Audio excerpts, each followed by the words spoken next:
Assalamualaikum warahmatullahi wabarakatuh. Perkenalkan, saya Aura Parosa Fitri, NIM 210211100236. Di sini saya akan menjelaskan materi tentang metodologi penelitian. Penelitian merupakan suatu kegiatan mencari jawaban terhadap suatu permasalahan yang mempunyai karakteristik sistematis, terkontrol, empiris, dan mendasarkan pada teori hipotesis untuk memperoleh pengetahuan yang benar tentang suatu masalah. Sebelum melakukan penelitian, kita perlu mengetahui langkah-langkah penelitian. Langkah yang pertama yaitu identifikasi masalah. Secara umum, penelitian dilakukan untuk memecahkan suatu masalah yang sedang berkembang di kalangan masyarakat. Penelitian dilakukan untuk memberikan manfaat yang setinggi-tingginya bagi aspek ilmiah maupun aspek sosial. Aspek ilmiah maksudnya adalah untuk perkembangan teori dan keilmuan, sedangkan aspek sosial meliputi manfaat untuk individu, masyarakat, maupun negara dalam bentuk kebijakan sosial. Untuk mengetahui masalah yang sedang update, kita perlu mengetahui state of the art melalui berbagai sumber, misalnya webinar, Twitter, Instagram, media massa, dan media sosial lainnya, atau juga bisa di akun web resmi pemerintahan. Langkah yang kedua yaitu pertanyaan penelitian. Jika kita sudah mempunyai ide atau topik yang akan diteliti, maka selanjutnya kita memerlukan pertanyaan penelitian. Pertanyaan yang baik mempertimbangkan unsur Wiener atau unsur kriteria Wiener untuk suatu pernyataan penelitian. F. Feasibility. Penelitian harus memenuhi unsur mampu laksana atau memadai dari unsur waktu, tenaga, biaya, pemilihan desain studi, sampel tersedia dan cukup, serta tersedianya tenaga terampil ahli untuk survei, menerjemahkan data, analisis data, dan lain sebagainya. I untuk interesting, yaitu minat peneliti atau anggota atau supervisor dalam melakukan penelitian atau motivasi peneliti untuk menciptakan suatu penelitian yang menarik. N untuk novelty, menciptakan sesuatu yang baru atau menemukan sesuatu yang baru dari riset sebelumnya. E untuk ethical, adalah memenuhi kaidah etik penelitian serta mendapatkan persetujuan etik dari komite etik setempat. R untuk relevan dengan isu terkini untuk kemajuan ilmu pengetahuan, intervensi klinik, kebijakan, dan riset mendatang. Langkah yang ketiga yaitu tujuan penelitian. Tujuan penelitian merupakan pernyataan tentang hal yang akan diselesaikan melalui tahapan penelitian. Kalimat yang digunakan adalah kalimat operasional dan terukur. Penelitian harus menyampaikan tujuan penelitian secara jelas. Hal ini memberikan pedoman dalam menentukan desain penelitian, langkah penelitian, dan cara mengukur variabel-variabel. Pada umumnya, terdapat dua macam tujuan, yakni tujuan umum dan tujuan khusus.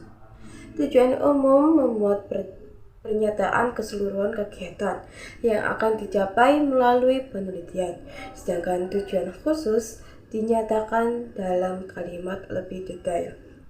Langkah yang keempat yaitu studi pustaka. Studi pustaka atau mencari literatur merupakan langkah yang penting dalam melakukan penelitian yang berbasis bukti atau evidence-based methods. Studi pustaka membantu peneliti dalam merumuskan pernyataan penelitian, memilih metode, dan menyusun prosedur penelitian. Crow, Katrina, and Duan 2016.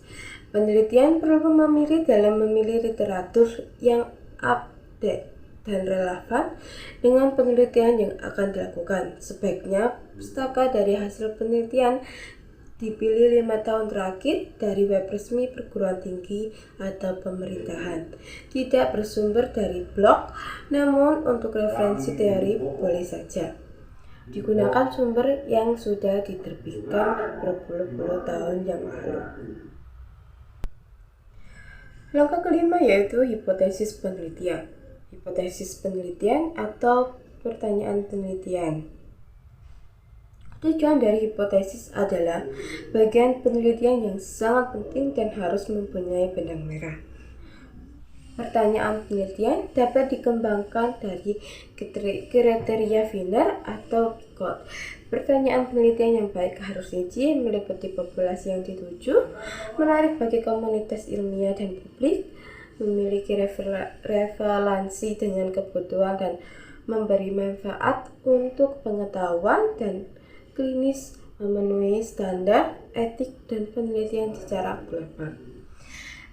Pertanyaan penelitian akan dijawab sementara melalui perumusan hipotesis, sehingga penting untuk merumuskan pertanyaan dan hipotesis penelitian di awal.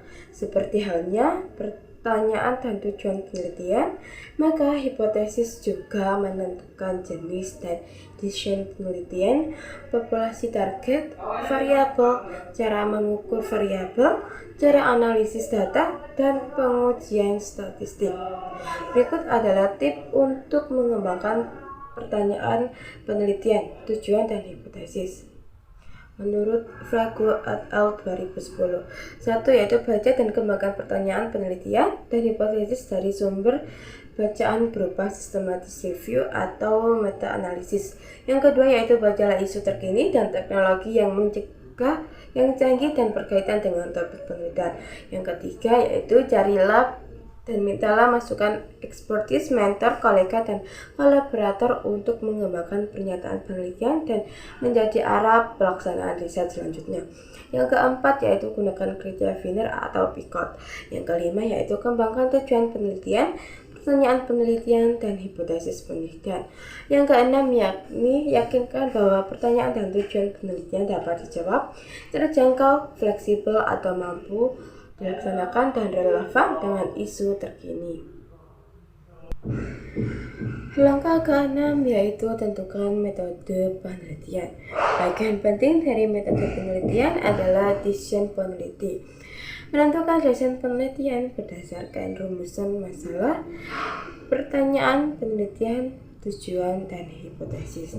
Mata penelitian tentang kuantitas atau berapa, apakah ada hubungan atau perbedaan. Kita dapat menggunakan desain penelitian cross-seksional, case control, cohort, MenCG 2003, maupun eksperimen L. Anson and Smith 2001. Studi cross-seksional, case control, dan cohort merupakan tipe penelitian observation. Sedangkan eksperimen Al-Murni dan Semu adalah tipe penelitian intervensi. Namun, jika pernyataan penelitian adalah mengulas mengapa dan bagaimana, maka kita menggunakan desain penelitian kualitatif. Terdapat beberapa macam penelitian kualitatif, antara lain adalah disclosure analysis, grounded theory, dan fenomenologi. Langkah yang ketujuh yaitu penyusunan instrumen. Penyusunan instrumen adalah instrumen peneliti adalah alat untuk mengumpulkan data, mengukur, menganalisis data. Instrumen dapat berupa survei, checklist, skala, kuesioner, atau pedoman wawancara. Tampilan instrumen tergantung dari apa yang akan kita ukur. Tentu hal ini sangat berkaitan dengan tujuan pernyataan.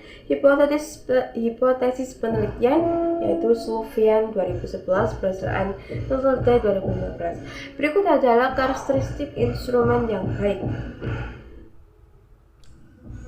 yaitu A. Valid dan variabel. B. Disusun berdasarkan kerangka konsep penelitian dan penelitian memahami hubungan antar variabel.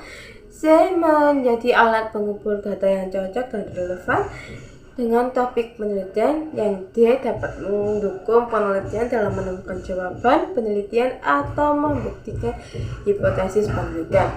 E. Tidak ada potensial bias serta cocok untuk diterapkan di lokasi di mana penelitian dilakukan. F. Disertai dengan petunjuk penggunaan yang jelas. Langkah ke-8 yaitu menyusun protokol penelitian. Menyusun protokol penelitian adalah suatu dokumen yang berisi tentang prosedur atau tahapan penelitian secara detail. Protokol penelitian memberikan arah penelitian secara operasional di lapangan, memuat rencana kerja yang lengkap dan spesifik. Protokol penelitian memberikan pedoman kerja penelitian secara aman, efektif, dan efisien, memenuhi rencana, waktu, dan anggaran. Aljun and Sketch 2016. Protokol penelitian bermanfaat untuk memberikan arah bagi siapapun yang terlibat dalam penelitian, anggota peneliti, supervisor, pengolah, dan penganalisis data. Memenuhi pertimbangan dan syarat etik penelitian, membangun metode riset yang mendukung memecahkan masalah penelitian dan mencapai tujuan penelitian, memberikan arah penelitian yang bermanfaat secara ilmiah dan sosial. Aljun and Saka 2016, Games 2016. Langkah ke-9 dan terakhir yaitu laporan penyusunan dan publikasi. Penyusunan laporan dan publikasi. Penelitian laporan penelitian merupakan rekaman data penelitian yang berisi informasi atau temuan di lapangan. Laporan penelitian memuat latar belakang, tujuan, manfaat, tinjauan pustaka, kerangka teori, kerangka konsep, metode, dan hasil penelitian dan pembahasan kesimpulan dan rekomendasi serta lampiran yang mendukung keabsahan penelitian seperti kuesioner, dokumentasi kegiatan, alat pengumpulan serta kuesioner, checklist penggunaan anggaran, surat izin penelitian, surat keterangan telah melakukan penelitian dari lapangan. Data dan hasil analisis data. Beda penelitian dengan subjek manusia, kelayakan etik, dan informat disertakan. Connect merupakan bagian lampiran yang penting untuk laporan penelitian, bukan merupakan akhir dari kegiatan peneliti. Laporan ini biasanya cukup tersimpan di supervisor atau perpustakaan atau diserahkan ke penyandang dana atau pembimbing. Selanjutnya, peneliti mempunyai kewajiban untuk melakukan publikasi sebagai bagian dari akuntabilisasi publik. Sekian materi yang dapat saya sampaikan, kurang lebihnya mohon maaf. Wassalamualaikum warahmatullahi wabarakatuh. Terima kasih.